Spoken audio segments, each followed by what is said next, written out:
नमस्कार दोस्तों, मैं राजेश कुमार आज अपने अगले वीडियो के साथ आप सबके सम्मुख प्रस्तुत हूँ। आज का हमारा ये वीडियो आधारित है आरोह भाग 1 में संकलित रजनी नामक पाठ पर, जिसकी लेखिका हैं मन्नू भंडारी। वस्तुतः ये 90 के दशक में बहुचर्चित टीवी धारावाहिक रहा है, जो मन्नू भंडारी ने पर्दे के लिए यह कहानी लिखी थी, जिसमें शिक्षा के बढ़ते व्यवसायीकरण पर प्रकाश डाला गया है। साथ ही फैलती ट्यूशन खोरी कहें या ट्यूशनबाजी को समस्या को इसमें प्रमुखता से स्थान दिया गया है। तो आइए सबसे पहले हम लेखिका का परिचय प्राप्त करते हैं। मन्नू भंडारी का जन्म 1931 में मध्य प्रदेश के भानपुरा में हुआ था। इनकी आरंभिक शिक्षा अजमेर में हुई थी। इन्होंने एमए हिंदी की परीक्षा काशी हिंदू विश्वविद्यालय से उत्तीर्ण की। इन्होंने कोलकाता तथा दिल्ली के मिरांडा हाउस में बतौर प्रधान अध्यापिका के पद पर कार्य किया। इनकी साहित्यिक उपलब्धियों को देखते हुए इन्हें कई संस्थाओं द्वारा पुरस्कृत भी किया गया है। इन्हें हिंदी अकादमी, दिल्ली के शिखर सम्मान, बिहार सरकार, कोलकाता की भारतीय भाषा परिषद, राजस्थान संगीत नाटक अकादमी और उत्तर प्रदेश हिंदी संस्थान द्वारा सम्मानित किया गया है। ये मन्नू भंडारी का चित्र है जो हमारे सम्मुख प्रदर्शित हो रहा है। आइए जानते हैं इनकी साहित्यिक विशेषताएं क्या रहीं। मन्नू भंडारी हिंदी कहानी में उस समय सक्रिय हुई जब नई कहानी आंदोलन अपने उठान पर था। उनकी कहानियों में कहीं पारिवारिक जीवन, कहीं नारी जीवन और कहीं समाज के विभिन्न वर्गों के जीवन की विसंगतियां विशेष आत्मीय अंदाज में अभिव्यक्त हुई हैं। उन्होंने आक्रोश, व्यंग और संवेदना को मनोवैज्ञानिक रचनात्मक आधार दिया है। वो चाहे कहानी हो, उपन्यास हो या फिर पटकथा ही क्यों न हो, उनका मानना है कि लोकप्रियता कभी भी रचना का मानक नहीं बन सकती। असली मानक तो होता है रचनाकार का दायित्व बोध, उसके सरोकार, उसकी जीवन दृष्टि। आइए अब देखते हैं मन्नू भंडारी की प्रमुख रचनाएं कौन कौन रहीं। इनकी रचनाएं निम्नलिखित हैं।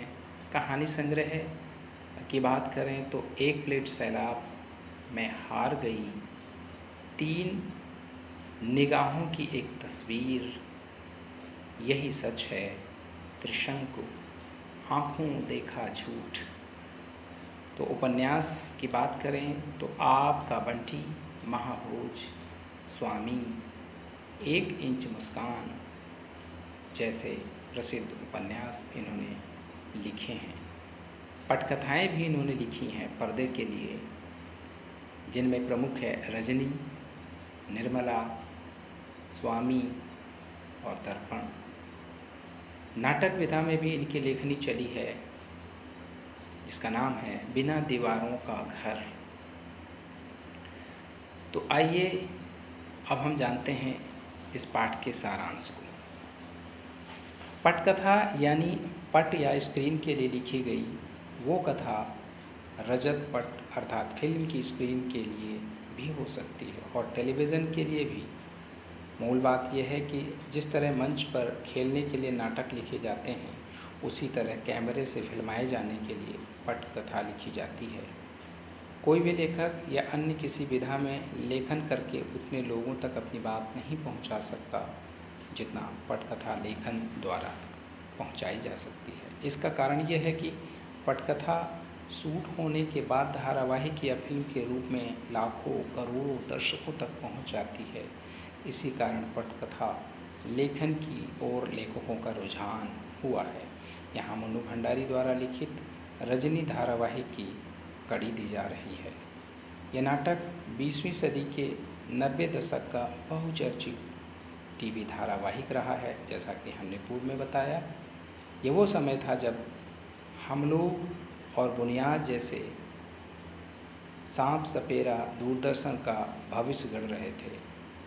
बासु चटर्जी जी के निर्देशन में बने इस धारावाहिक की हर कड़ी स्वयं में स्वतंत्र और मुकम्मल होती थी और उन्हें आपस में गूंथने वाली सूत्र रजनी थी।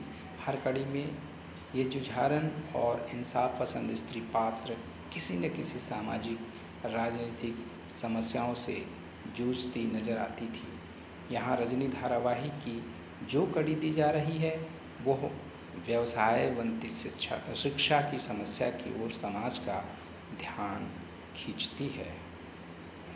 तो आइए देखते हैं इसका सारांश। पहला दृश्य, स्थान लीला का घर। रजनी लीला के घर जाती है तथा उससे बाजार चलने को कहती है। लीला उसे बताती है कि अमित का आज रिजल्ट आ रहा है।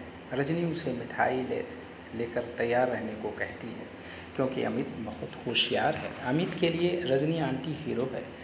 तभी अमित स्कूल से आता है, उसका चेहरा उतरा हुआ है। वो रिपोर्ट कार्ड माँ की ओर फेंकते हुए कहता है, मैंने पहले ही गणित में ट्यूशन लगवाने को कहा था। ट्यूशन न लगवाने की वजह से उसे केवल 72 अंक मिले। लीला कहती है कि तूने सारे सवाल किए थे, तुझे 95 नंबर जरूर मिलने थे। रजनी कार्ड देखती है, दूसरे विषयों में 86, 80, 88, 82, 90 अंक मिले, सबसे कम गणित में मिले। अमित गुस्से व दुख से कहता है कि सर बार बार ट्यूशन की चेतावनी देते थे तथा न करने पर परिणाम भुगतने के लिए तैयार रहने की चेतावनी देते थे। लीला इसे अंधेर गर्दी कहती है। रजनी अमित को तसल्ली देती है तथा सारी बातों की जांच करती है। उसे पता चलता है कि मिस्टर पाठक उसे गणित पढ़ाते हैं। वे हर बच्चे को ट्यूशन पढ़ने के लिए कहते हैं। अमित ने हाफ ईयरली में 96 नंबर लिए थे। अध्यापक ने फिर भी उसे ट्यूशन रखने का आग्रह किया। अमित अपनी मां पर इसका दोषारोपण करता है। रजनी उसे समझाती है कि उसे अध्यापक से लड़ना चाहिए, ये सारी बदमाशी उसी की है। अमित को रजनी कहती है कि वो कल उसके स्कूल जाकर सर से मिलेगी। अमित डरकर उन्हें रोकना चाहता है। रजनी उसे डांटती है तथा अगले दिन स्कूल जाने का संकल्प लेती है। दूसरा दृश्य, स्थान हेडमास्टर का कमरा। रजनी अमित के स्कूल के हेडमास्टर से मिलने गई। उसने अमित सक्सेना की गणित की कॉपी देखने की अनुमति मांगी। हेडमास्टर ने वार्षिक परीक्षा की कॉपियां दिखाने में असमर्थता दिखाई। रजनी कहती है कि अमित ने मैथ में पूरा पेपर ठीक किया था परंतु उसे केवल 72 अंक मिले। वह देखना चाहती है कि गलती किसकी है। हेडमास्टर फिर भी कॉपी न दिखाने पर अड़ा रहता है और अमित को दोषी बताता है। रजनी कहती है कि अमित के पिछले रिजल्ट बहुत बढ़िया हैं, इस बार उसके अंक किस बात के लिए काटे गए। हेडमास्टर नियमों की दुहाई देते हैं तो रजनी व्यंग करती है कि यहाँ होशियार बच्चों को भी ट्यूशन देने के लिए मजबूर किया जाता है। हेडमास्टर ट्यूशन को टीचर्स व स्टूडेंट्स का आपसी मामला बताता है, वे इनसे अलग रहते हैं। रजनी उसे कुर्सी छोड़ने के लिए कहती है ताकि ट्यूशन के काले धंधे को रोका जा सके। हेडमास्टर आग बबूला होकर रजनी को वहाँ से चले जाने को कहता है। तीसरा दृश्य, स्थान रजनी का घर। शाम के समय रजनी के पति घर आते हैं। वो उनके लिए चाय लाती है, फिर उसे अपने काम के बारे में बताती है। इस पर रवि उसे समझाते हैं कि टीचर ट्यूशन करे या धंधा, तुम्हें क्या परेशानी है, तुम्हारा बेटा तो अभी पढ़ने नहीं जा रहा। इस बात पर रजनी भड़क जाती है और कहती है कि अमित के लिए आवाज़ क्यों नहीं उठानी चाहिए। अन्याय करने वाले से अधिक दोषी अन्याय सहने वाला होता है। तुम्हारे जैसे लोगों के कारण इस देश में कुछ नहीं होता। अब चौथा दृश्य, स्थान डायरेक्टर ऑफ एजुकेशन का कार्यालय। रजनी दफ्तर के बाहर बेंच पर बैठी अधिकारी से मिलने की प्रतीक्षा कर रही है। वो बेचैन हो रही है। प्रतीक्षा करते करते बहुत देर हो जाती है तो वो बड़बड़ाने लगती है। तभी एक आदमी आता है तथा स्लिप के नीचे 5 रुपए का नोट रख कर देता है।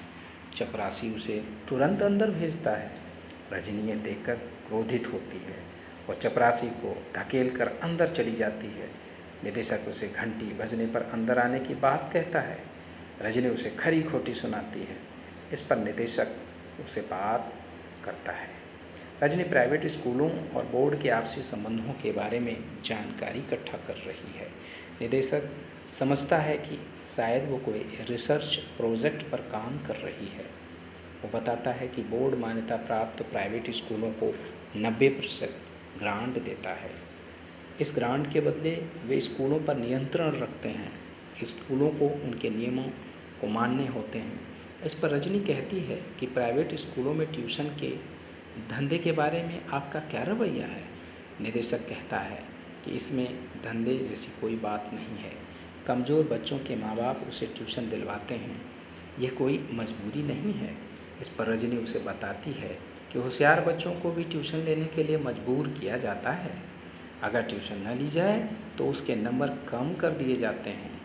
हेडमास्टर ऐसे टीचर के खिलाफ एक्शन लेने की परहेज करता है।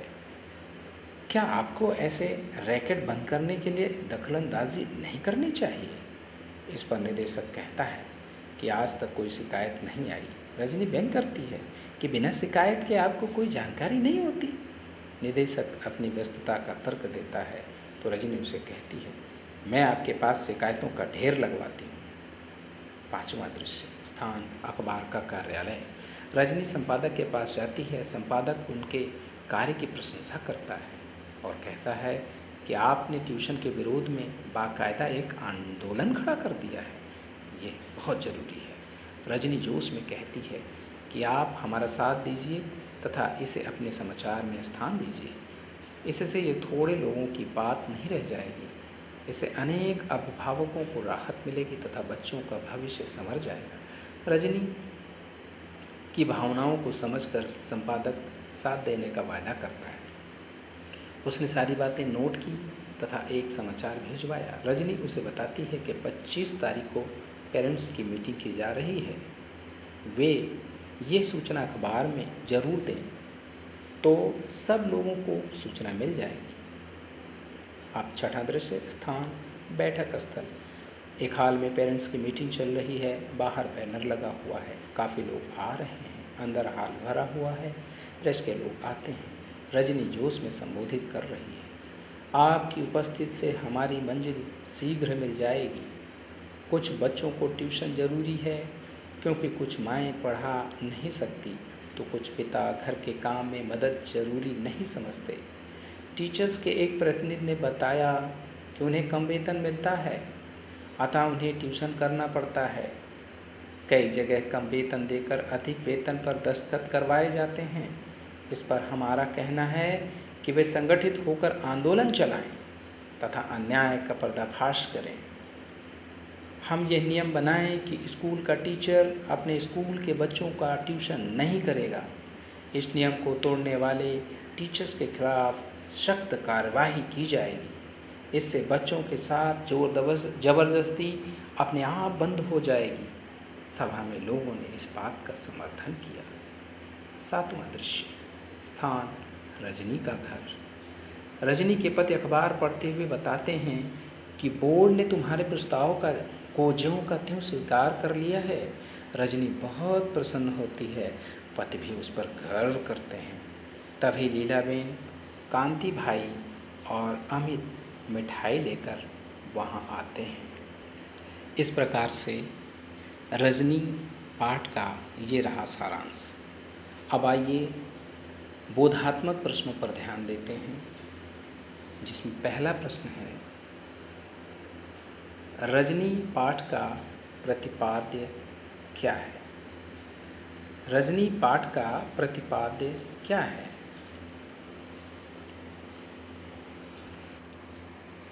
तो ये पाठ शिक्षा के व्यवसायीकरण, ट्यूशन के रैकेट, अधिकारियों की उदासीनता तथा आम जनता द्वारा अन्याय का विरोध करने के बारे में बताता है।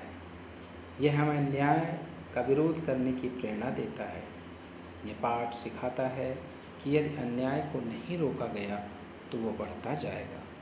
अन्याय का विरोध समाज को लेकर हो सकता है। अन्याय का विरोध समाज को साथ लेकर हो सकता है, क्योंकि आम आदमी की सहभागिता के बिना सामाजिक, प्रशासनिक व राजनीतिक व्यवस्था में सकारात्मक परिवर्तन संभव नहीं है। दूसरा प्रश्न देखते हैं, गणित के टीचर के खिलाफ अन्य बच्चों ने आवाज़ क्यों नहीं उठाई?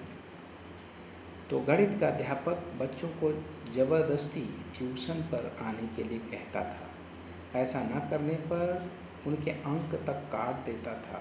दूसरे बच्चों ने उसके खिलाफ आवाज़ नहीं उठाई, क्योंकि उन्हें लगता था कि ऐसा करने पर अगली कक्षा में भी उनके साथ भेदभाव किया जाएगा। अध्यापक उनका भविष्य बिगाड़ देगा और उसका कुछ नहीं बिगड़ेगा। इस डर से अमित उसकी माँ भी रजनी को विरोध करने से रोकना चाहते थे। अगला प्रश्न है, रजनी संपादक से क्या सहायता मांगती है? रजनी संपादक को ट्यूशन की समस्या बताती है तथा उसे अखबार में छापने का आग्रह करती है। वो उनसे कहती है कि 25 तारीख की पेरेंट्स मीटिंग की खबर भी प्रकाशित करें। इससे सब लोगों तक खबर पहुंच जाएगी। व्यक्तिगत तौर पर हम कम लोगों से संपर्क कर पाएंगे। अगला प्रश्न, शिक्षा बोर्ड और प्राइवेट स्कूलों के बीच क्या संबंध होता है? तो पाठ के अनुसार अगर हम देखें तो शिक्षा बोर्ड शिक्षा के प्रचार प्रसार के लिए प्राइवेट स्कूलों को 90% सहायता देकर मान्यता देता है। ये सहायता स्कूलों के रखरखाव, अध्यापक और विद्यार्थियों के स्तर को ऊंचा उठाने के लिए दी जाती है। शिक्षा बोर्ड के नियमों का पालन करना प्राइवेट स्कूलों का कर्तव्य है। शिक्षा बोर्ड सिलेबस बनाता है और वार्षिक परीक्षा बोर्ड करवाता है। आइए अगला प्रश्न देखते हैं, सरकारी कार्यालयों की व्यवस्था पर टिप्पणी कीजिए। तो इसका उत्तर है कि सरकारी कार्यालयों में आम आदमी को परेशान किया जाता है। यहाँ हर कदम पर भ्रष्टाचार है। अफसर अंदर खाली बैठे रहते हैं, परंतु बाहर व्यस्त या बिजी होने का संदेश दिया करते हैं। चपरासी भी रिश्वत लेकर ही मुलाकातियों को साहब से मिलने भेजता है। अधिकारी का रवैया काम को टालने वाला होता है। उसे जनता से कोई लेना देना नहीं होता है। छठा प्रश्न, शिक्षा बोर्ड की कार्यशैली पर टिप्पणी करें। शिक्षा बोर्ड भी अन्य सरकारी विभागों की तरह अकर्मण्यशील है। वो शिकायत पर ही कोई कार्रवाई करता है, अन्यथा उसे किसी बात की कोई जानकारी नहीं होती। वे स्कूलों में हो रहे शोषण से अवगत तो हैं, पर उसके खिलाफ कुछ नहीं करते हैं। इस प्रकार से इस वीडियो में इस पाठ को बहुत कुछ स्तर पर समेटने का प्रयास किया गया है। सारांश के साथ पाठ के कुछ बोधात्मक प्रश्नों को भी लिया गया है। इसके अतिरिक्त हमने और प्रश्न बनाए हैं, कुछ वस्तुनिष्ठ प्रश्न हैं, तो कुछ बहुविकल्पीय प्रश्न भी, जिसे आप लिंक से देख भी सकते हैं। धन्यवाद आप सभी का।